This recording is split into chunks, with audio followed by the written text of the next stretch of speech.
Avec l'Union syndicale solidaire et les syndicats qui participent au collectif Toxic Rockwool, nous avons fait une lettre ouverte à Crémont et je vais vous la lire. On l'a envoyée jeudi. Monsieur Crémont, maire de Soissons, président de la com d'Aglo, Grand Soissons. Notre Union syndicale départementale solidaire 02, dont la vocation est la défense des intérêts des salariés, a exprimé son soutien sans aucune ambiguïté au collectif Toxic Rockwool. Pour les organisations syndicales membres de notre union, la relocalisation, la réindustrialisation et les créations d'emplois que nous appelons de nos vœux ne doivent pas se faire aveuglément. Il ne s'agit pas de produire pour produire, mais de satisfaire les besoins au plus proche de là où ils s'expriment. Il y a nécessité et urgence à trouver un équilibre social, environnemental et économique. C'est tout l'enjeu de la transformation sociale et écologique à laquelle nous voulons participer.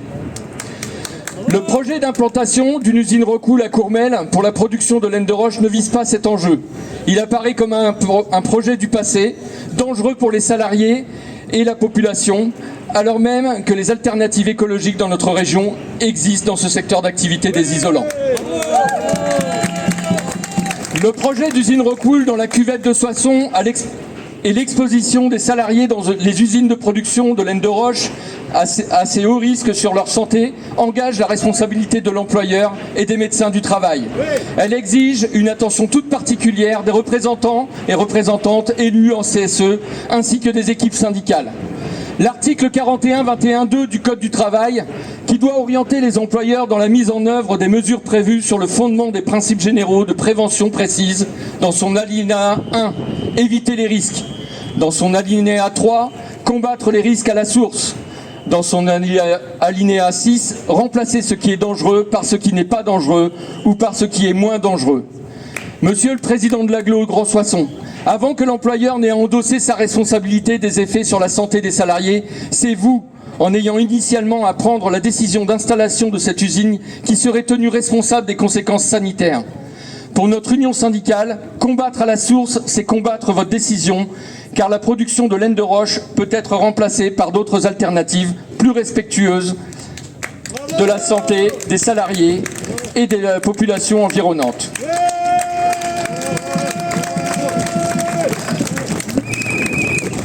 Pour votre développement économique, l'environnement n'est pas la priorité.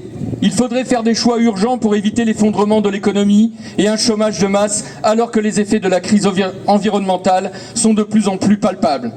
Au nom de la préservation de l'emploi, il ne faudrait pas imposer, de nouvelles régulations environnementales ou sociales, ni de conditionnalité des aides pour les entreprises. La crise sanitaire de 2020 a démontré que les activités humaines sont à l'origine du changement climatique.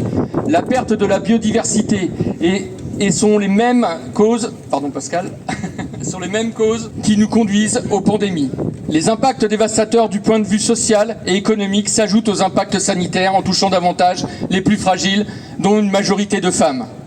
Développer sans conditions écologiques et sociales l'économie dans ce contexte de crise est le pire des choix. Pour garder une planète viable, il est urgent d'effectuer un profond changement d'approche. C'est maintenant que les pouvoirs publics doivent agir en conformité avec les exigences de la lutte contre le réchauffement climatique et réorienter la politique de soutien à l'économie polluante. En 2025, l'Agence européenne pour l'environnement indique, selon son rapport du lundi 29 septembre, l'état général de l'environnement en Europe se dégrade. La plupart des voyants sont en rouge. Les écosystèmes et la biodiversité, le changement climatique, l'environnement et la santé humaine et l'économie circulaire ont été passés au crible. Les perspectives des tendances environnementales sont préoccupantes et présentent des risques majeurs pour la prospérité économique, la sécurité et la qualité de vie en Europe. Que faites-vous ici avec Rockwool ? Vous continuez même si de rien n'était, comme si de rien n'était. L'objectif zéro pollution d'ici 2050 n'est pas en bonne voie. D'autant que, toujours selon l'Agence européenne de l'environnement, les connaissances sur les effets toxicologiques des substances restent lacunaires. La situation actuelle est également une véritable opportunité pour l'emploi. L'absence d'éco-conditionnalité au soutien apporté aux entreprises montre que pour le gouvernement, la priorité reste de renouer au plus vite avec le monde d'avant. Ainsi, dans le plan de relance, si la rénovation énergétique des bâtiments est une priorité, celle-ci ne doit pas se faire avec la construction de nouvelles usines et des produits à faible décarbonation, annulant les effets des investissements favorables à la lutte contre le changement climatique, voire augmentant les émissions actuelles. Les créations d'emplois sont marginales et l'investissement pour la formation vers la transition est faible. La qualité des emplois doit aller de pair avec une valorisation de la production d'énergie renouvelable au plus près des ressources et des besoins de chaque territoire. Notre Union syndicale solidaire porte dans les entreprises la lutte avec les salariés pour travailler et produire autrement dans le respect de la santé de toutes et de tous. Monsieur le Président et maire, pour toutes ces raisons, nous vous demandons d'abandonner ce projet d'usine de laine de roche.